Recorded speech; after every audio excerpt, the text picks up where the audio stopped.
Assalamualaikum. Halo adik-adik semua, apa kabarnya? Semoga kalian semua dalam keadaan baik ya. Nah, sebelum mulai pembelajaran, kita berdoa dulu yuk. Berdoa dalam hati. Mulai. Amin. Nah, adik-adik, hari ini kita akan belajar tema 8, subtema 1, pembelajaran 1. Temanya berjudul Manusia dan Lingkungannya. Nah, sebelum kita bahas lebih mendalam dari pembelajaran kita kali ini, kakak ingin adik-adik semua menyimak video berikut. Disimak dengan baik ya. Kita hidup di planet yang 71% permukaannya diselimuti air. Isi tubuh kita pun banyak terdiri dari air, dan itu bikin kita butuh minum setiap habis ngapa-ngapain. Tapi gimana ceritanya kalau air di muka bumi menghilang dalam sekejap? Apa yang akan terjadi? Singkatnya, tanpa air semua makhluk hidup di bumi akan punah. Mulai dari manusia, tumbuhan, sampai hewan yang selama ini ada di sekitar kita nggak bakal bertahan lama. Semua ikan di laut akan mati hanya dalam hitungan jam. Manusia pun nggak akan bisa bertahan lebih lama dari seminggu.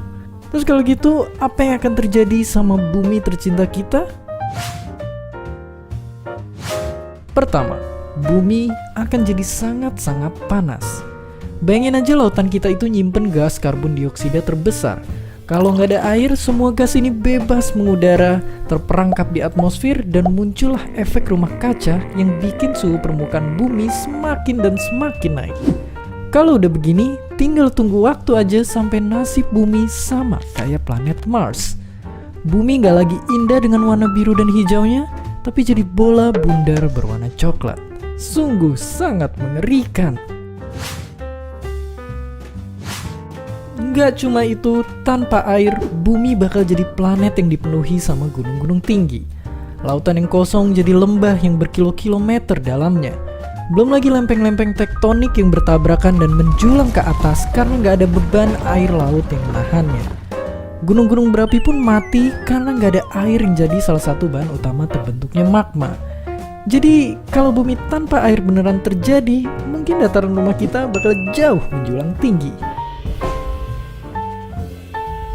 Tapi kalau gitu, bisa nggak sih kita nyiptain air aja?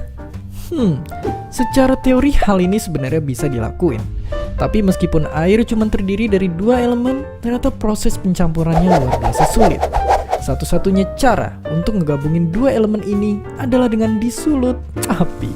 Tapi masalahnya bikin air dengan cara itu, apalagi dalam jumlah besar, bisa bahaya banget karena bakal nyebabin ledakan yang besar. Sampai ada teknologi yang lebih maju lagi, memproduksi air dalam jumlah besar, masih kita simpan jadi angan-angan. Jadi sekarang kita tahu kalau bumi tanpa air itu sama aja kayak kiamat. Makanya selagi persediaan air masih ada, lebih baik kita hemat dan jaga lingkungan biar air di bumi nggak semakin tercemar. Dan seperti biasa, terima kasih. Nah, adik-adik, kalian semua sudah menyimak video mengenai bagaimana jika air di bumi menghilang.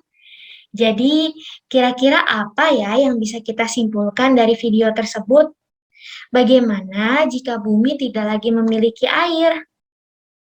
Pertama, jika tidak ada air laut, maka akan terjadi efek rumah kaca, sehingga suhu di bumi akan menjadi panas. Kedua, bumi akan berubah menjadi warna coklat, seperti Mars, dan tidak lagi berwarna biru dan hijau. Ketiga, bumi akan dipenuhi gunung yang tinggi yang dikarenakan tidak ada air laut. Nah, masih ada satu permasalahan yang sangat besar jika bumi tidak lagi memiliki air laut. Apa ya kira-kira? Jadi, jika bumi tidak lagi memiliki air laut, maka tidak akan terjadi hujan. Loh, kok bisa? Memangnya apa hubungannya antara air laut dengan terjadinya hujan? Nah, untuk menjawab pertanyaan itu, mari kita simak video berikut. Disimak dengan baik ya. Air merupakan komponen penting dalam kehidupan. Sebagian besar tubuh makhluk hidup terdiri dari air. Contohnya tubuh manusia yang 70%-nya merupakan air. Oleh karena itu, kita sering sekali meminum air. Selain itu, air juga digunakan untuk membersihkan tubuh, mencuci pakaian, dan memasak. Air tidak selalu berbentuk cairan. Ketika didinginkan, air akan berubah bentuk menjadi es yang padat. Apabila air dipanaskan, maka akan menjadi uap air yang tidak terlihat oleh mata. Begitu pula di alam. Air dapat berbentuk cairan seperti yang terdapat di bawah tanah dan mengalir di sungai. Atau berbentuk padat seperti yang terdapat pada salju dan es di kutub. Ataupun berbentuk uap air saat terkena sinar matahari yang panas. Seluruh proses perubahan bentuk air yang terjadi secara alami di lingkungan termasuk ke dalam siklus air. Air di lautan akan menguap ke udara akibat panasnya matahari, kita sebut sebagai evaporasi. Uap air tersebut kemudian akan membentuk awan di udara. Saat awan tersebut dipenuhi oleh molekul air, air akan turun kembali ke daratan dalam bentuk air hujan, yang disebut dengan proses presipitasi. Air hujan yang membasahi daerah dataran tinggi akan diserap oleh tanah dan mengalir ke dataran yang lebih rendah, melalui aliran sungai hingga kembali ke lautan. Air yang berada di dalam tanah dapat diserap oleh tumbuhan dan menguap melalui daun, yang disebut dengan proses transpirasi. Ketika kita menggunakan air untuk kegiatan sehari-hari, air tidak habis ataupun hilang. Air akan memasuki proses-proses siklus air, berubah bentuk, dan mungkin suatu saat akan kembali ke rumah kita sendiri. Jika kalian ingin tahu lebih banyak mengenai air dan siklusnya, kalian bisa tonton di aplikasi Zenius di kelas 6 SD sekarang. Nah, adik-adik, kalian sudah menyimak video. Jadi, bagaimana hubungan antara air laut dengan terjadinya hujan? Hubungannya adalah air hujan terjadi karena adanya proses siklus air. Awal prosesnya adalah air laut yang terkena sinar matahari akan menguap ke udara. Proses ini disebut dengan evaporasi. Lalu, setelah air laut menguap, akan terkumpul membentuk awan. Nah, kumpulan awan ini akan turun menjadi hujan. Lalu, air hujan ini turun ke tanah atau ke perairan. Air hujan yang turun ke tanah akan meresap dan dimanfaatkanlah oleh manusia, seperti untuk minum, mandi, mencuci pakaian, dan masih banyak lainnya.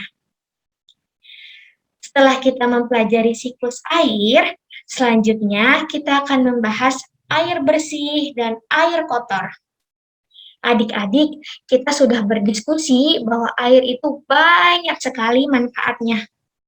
Salah satunya untuk minum. Nah, tidak semua air itu dapat diminum, karena ada air kotor dan air bersih. Lalu, memangnya apa saja sih ciri-ciri air yang bersih?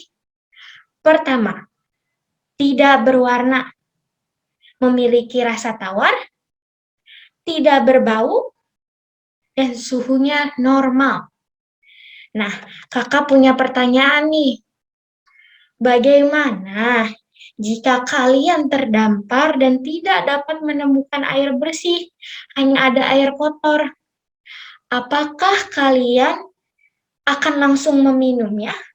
Atau apakah ada hal yang bisa kita lakukan?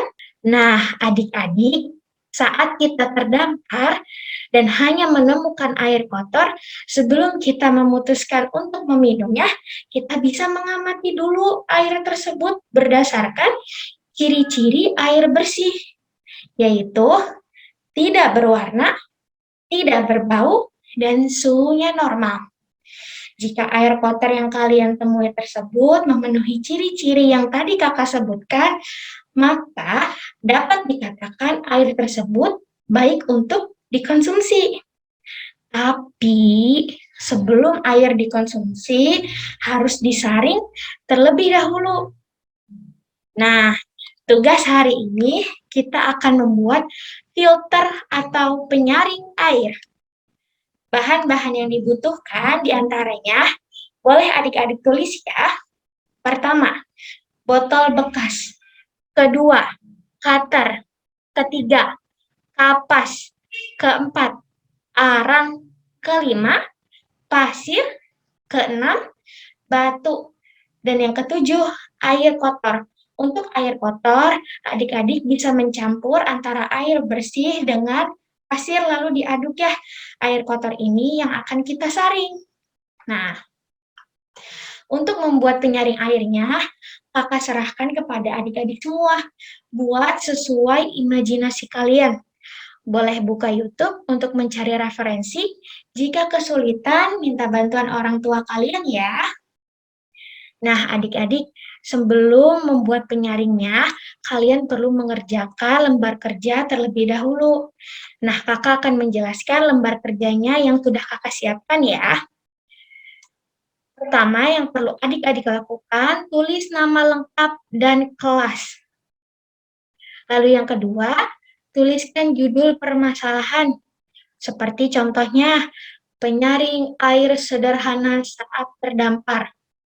Atau misalnya, penyaring air kotor untuk minum. Untuk judul, kakak serahkan kepada adik-adik inginnya seperti apa, itu terserah adik-adik ya. Silahkan dituliskan ya judul permasalahannya. Yang ketiga, gambarkan rencana penyaring air yang akan kalian buat. Terus jangan lupa berilah warna agar terlihat indah.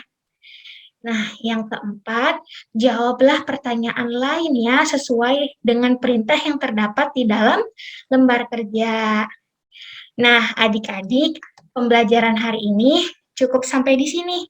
Semoga apa yang kakak sampaikan bermanfaat.